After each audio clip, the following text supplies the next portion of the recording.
kasih Pak Jokbudi Mandamanik. ABC Media ingin mengulik nih tentang sosok seorang Budi Mandamanik yang mempunyai latar belakang background sebagai seorang entrepreneur. Sekarang terjun ke dunia politik praktis dan akan menjadi anggota Dewan Dapil 3 di Sumatera Utara. Apa yang melatar belakangi Bapak akhirnya terjun ke dunia politik praktis? Terima kasih, saya perkenalkan dulu nama saya Budi Mandamanik, sering orang taunya Ucok. Kita berencana dan berniat maju anggota Dewan DPR RI dari Dapil 3 Sumatera Utara Partai Gerindra. Adapun yang melatar belakangi kenapa saya ada keinginan untuk maju DPR RI adalah karena saya lihat masyarakat di Sumatera Utara itu butuh wakil di Senayan DPR RI yang benar-benar membawa aspirasi masyarakat di daerah Sumatera Utara, khususnya Dapil 3.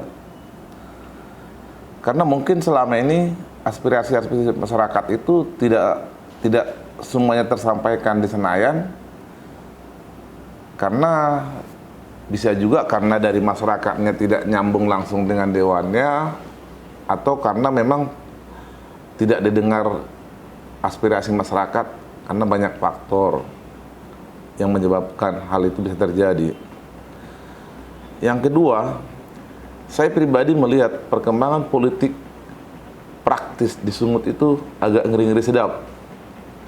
Selalu dinilai ketika orang mau maju pemimpin harus punya uang yang banyak, logistik yang kuat.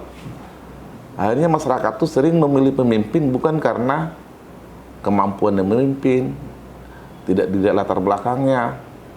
Ya, itu yang perlu mungkin kita arahin. Di Sumut ini udah sangat terkenal, semua politiknya sangat kental dengan kekuatan uang. Padahal masyarakat tuh kalaupun dikasih uang, dikasih hanya sekali, dia akan merasakannya 5 tahun ke depan. Dan ketika para dewan itu memang dipilih karena memberi uang, mereka tidak akan punya beban untuk menyampaikan aspirasi masyarakat itu di dewan. Karena mereka juga milih karena uang gitu loh. Jadi udah lunas, hitung-hitung aja lunas gitu loh. Jadi nggak ada kewajibannya mereka untuk membawa aspirasi itu. Ya kira-kira begitu.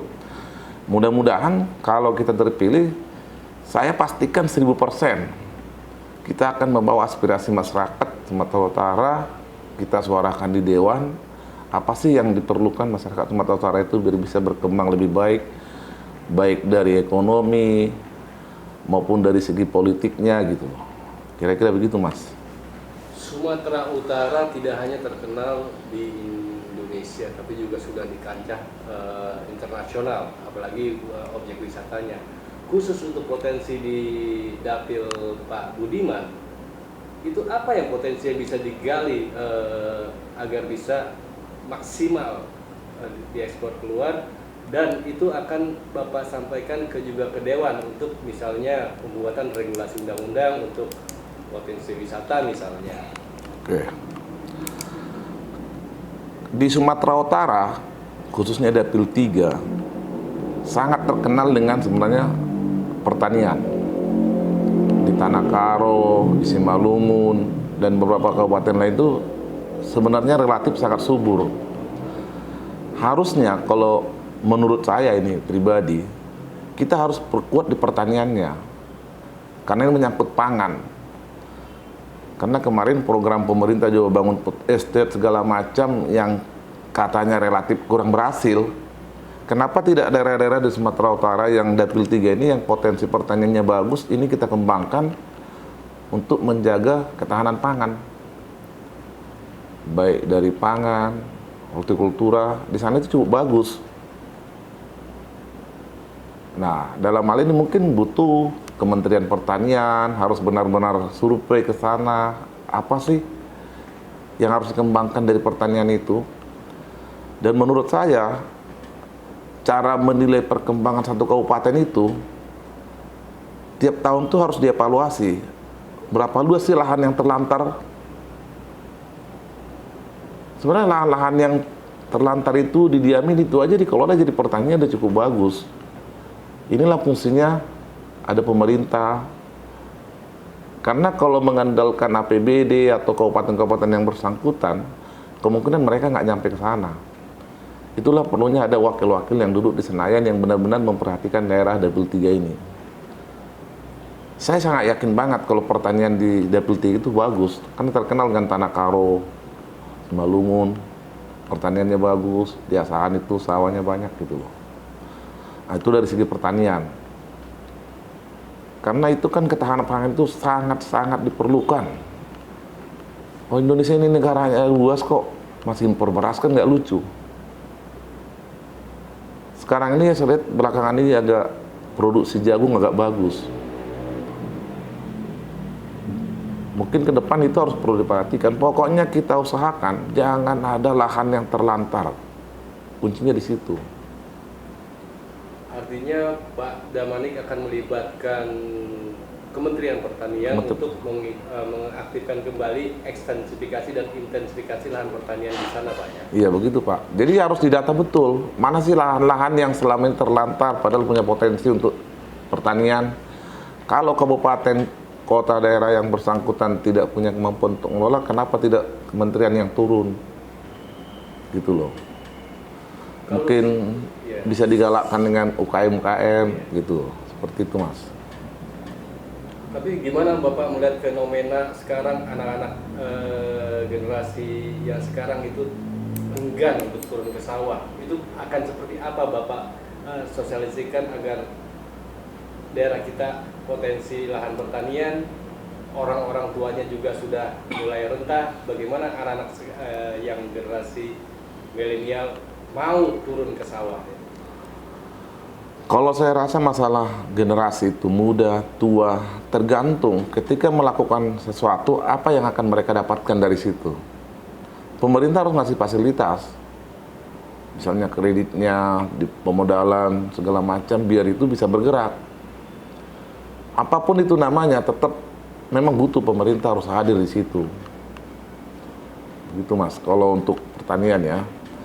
Saya rasa karena sebenarnya untuk sekarang itu di Indonesia itu petani itu bukan petani, mereka hanya buruh tani.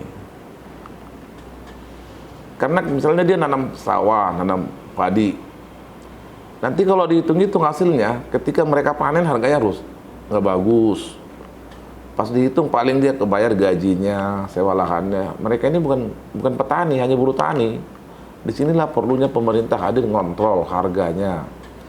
Biasanya pertanian itu kelemahannya paling berat ketika waktunya panen harga pasti turun.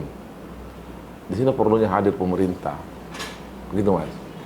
Pak Damanik, kira-kira apa yang Bapak jika mendapat amanah menjadi anggota dewan dari dapil Bapak, dari rakyat Sumatera Utara, khususnya dari dapil Bapak di dapil 3, aspirasi regulasi, pengawasan, dan penganggaran seperti apa yang akan Bapak perjuangkan di sana? Nah, ini kita kembali ke masalah potensi di Sumut dulu ya. Terus ada lagi potensi wisata. Oke. Dapil 3 itu ada beberapa kabupaten yang bersinggungan langsung dengan pantai Danau Toba itu. Dairi, Tanah Karo, Simalungun. Sebenarnya potensi wisata di Danau Toba itu sangat bagus. Ini kembali kepada bagaimana orang ketika berwisata ke situ dilayani dengan baik. Dilayani dengan baik. Disitulah perlunya mungkin pembangunan perbaikan karakter ya. Karena orang-orang di Sumatera Utara itu biasanya rasa melayaninya itu kurang tinggi dibanding kayak orang tinggal di Jogja, di Bali gitu. Kayak di Jogja itu sebenarnya nggak ada yang bagus kalau menurut saya loh, dibanding Danau Toba ya. Tapi kenapa orang datang ke Danau Toba itu biasanya yang udah datang itu nggak datang lagi? Mungkin karena pelayanan dari sananya kurang, perlu diperbaikan lah. Kalau kurang sih. Dan itu Simalungun itu, Kabupaten Simalungun itu garis pantainya paling panjang Danau Toba. Dan itu sangat berpotensi untuk memajukan wisatanya. Gitu. Disitulah perlunya hadir mungkin pemerintah, kabupaten atau dari pusat, perlu bagaimana caranya pelayanan masyarakat terhadap para turis wisata itu diperbaiki dan fasilitas-fasilitas yang terkait.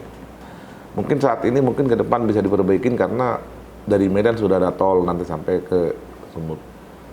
Mungkin di situ yang perlu diituin sama tingkat pelayanan terhadap para wisata yang datang ini.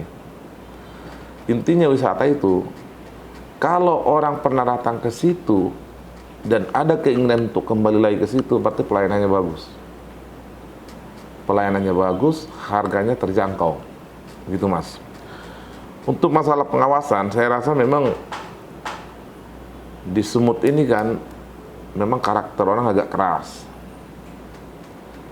Mungkin memang perlu pengawasan yang ketika ada satu pekerjaan harus benar-benar pengawasannya.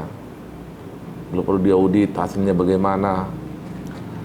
Dan masalah penganggaran mungkin kalau di sana itu karena memang untuk saat ini juga pendapatan daerahnya kecil, mungkin butuh uluran tangan dari pusat.